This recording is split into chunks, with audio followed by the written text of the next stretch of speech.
Alors moi j'aime bien tout ce qui est la santé, tout ce qui touche aux muscles, tout ça. Et après le reste, j'aime un peu moins. Ouais, moi je rejoins Géant aussi parce que la génétique c'est assez compliqué et c'est plus intéressant d'étudier par exemple lier un bras, c'est plus facile d'étudier ça vu que ça nous intéresse alors que la génétique on ne voit pas vraiment quoi. Alors moi j'aime bien les chapitres qu'on est en train d'étudier en ce moment, c'est-à-dire tout ce qui est génétique, maladie, etc. Ça c'est quelque chose qui me plaît et c'est super intéressant. Et moi ce que je trouve intéressant c'est la même chose en fait qu'on étudie tout ce qui fait partie du corps humain. Parce que je trouve ça intéressant en fait pour le parcours supérieur que j'aimerais intégrer. Mais par contre, tout ce qui fera partie de la géologie, je pense que je m'ennuierai un peu parce que ça ne m'intéresse pas du tout. Mais c'est pas grave. Beaucoup. Enfin moi personnellement beaucoup. Après combien d'heures je sais pas, mais c'est vrai qu'on reprend vachement tous les cours à la maison, on refait vachement des schémas de synthèse, tout ça. Mais... Moi, un quart d'heure.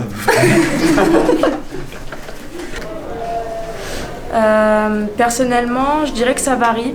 Ça dépend en fait des chapitres et du travail qu'on a à faire à la maison. Mais de base, je pense qu'on a déjà besoin d'une bonne heure pour revoir la leçon, les TP qu'on a fait et les chapitres précédents, parce que tout est lié. Et selon les devoirs qu'on a à faire, les DM, je dirais qu'on est entre 2 et 4 heures. Ouais.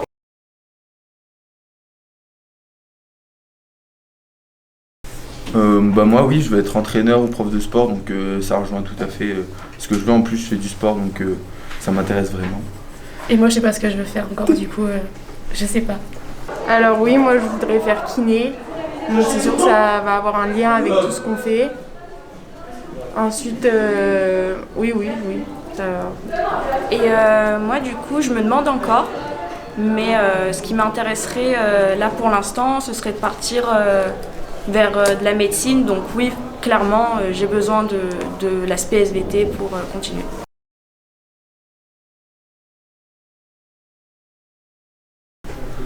C'est vraiment intéressant, après faut aimer tout ce qui est corps humain, tout ça, et faut aimer travailler, faut vraiment travailler parce que... Ouais, faut vraiment aimer travailler, être prêt, passer des heures à réviser quoi. C'est une spécialité super intéressante mais qui demande beaucoup de travail personnel et de la compréhension des leçons surtout. Et moi ce que j'aurais à dire c'est qu'à partir du moment où on aime ce qu'on choisit, faire les devoirs, travailler à côté, ça devient plus une contrainte mais un plaisir en fait. Avant tout, il faut que ce soit un plaisir et qu'on ait envie de travailler à côté et pas que ce soit le prof à chaque fois qui nous dise « faites ci, faites ça, révisez votre leçon ». En fait, ça doit devenir un automatisme.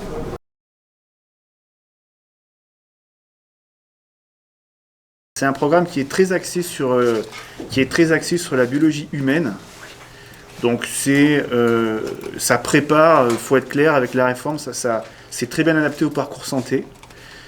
Donc beaucoup de biologie humaine, beaucoup de génétique, beaucoup d'immunité aussi, et de santé.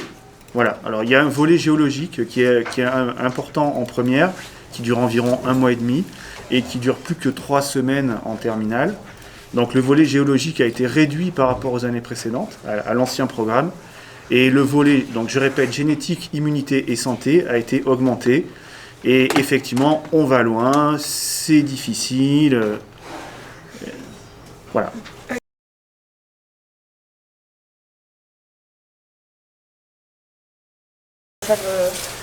La spécialité SVT, alors tout ce qui touche à la santé, c'est incontournable. C'est incontournable, hein, si on veut faire le métier d'infirmière ou de médecin, ou tout ce qui va autour, c'est la spécialité incontournable. Si on veut travailler dans l'agronomie aussi, ou si on veut faire vétérinaire, c'est la spécialité incontournable. Et si on veut faire prof de SVT aussi. Comme dans les autres spécialités, il y a 4 heures en première et 6 heures en terminale.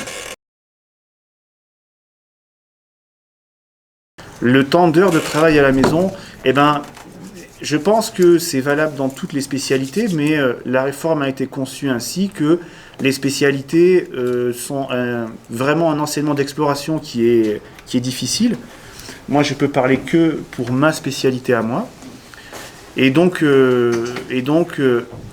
ça sous-entend que les élèves qui choisissent cette spécialité-là ont une appétence pour ça, pour ce sujet-là, et que de eux-mêmes, ils doivent quand même avoir un certain niveau d'autonomie, ou en tout cas d'anticipation et de curiosité pour ce truc-là. Donc maintenant, le nombre d'heures de travail à la maison, je sais pas, ça dépend beaucoup des lycéens. Il y en a qui ont besoin de travailler davantage que d'autres. Mais ce qui est sûr, c'est que ça requiert du travail à la maison, que c'est incontournable, à moins de tout comprendre et de tout mémoriser en cours, ce qui est rare. Ça nécessite du travail personnel. Mais je pense que c'est le cas des autres spécialités également.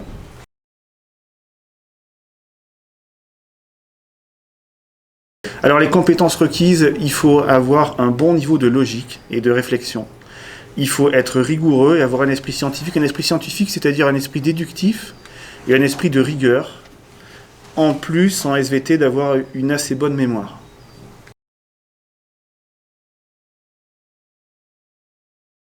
Alors l'épreuve du bac, déjà il y a plusieurs épreuves de bac. Il y a les épreuves continues en première. Celui qui arrête la spécialité de SVT en première passe un examen de 2 heures en fin d'année, qui a été supprimé cette année pour cause de Covid. Et en terminale, il y a le contrôle continu, c'est-à-dire toutes les évaluations de l'année, comme en première.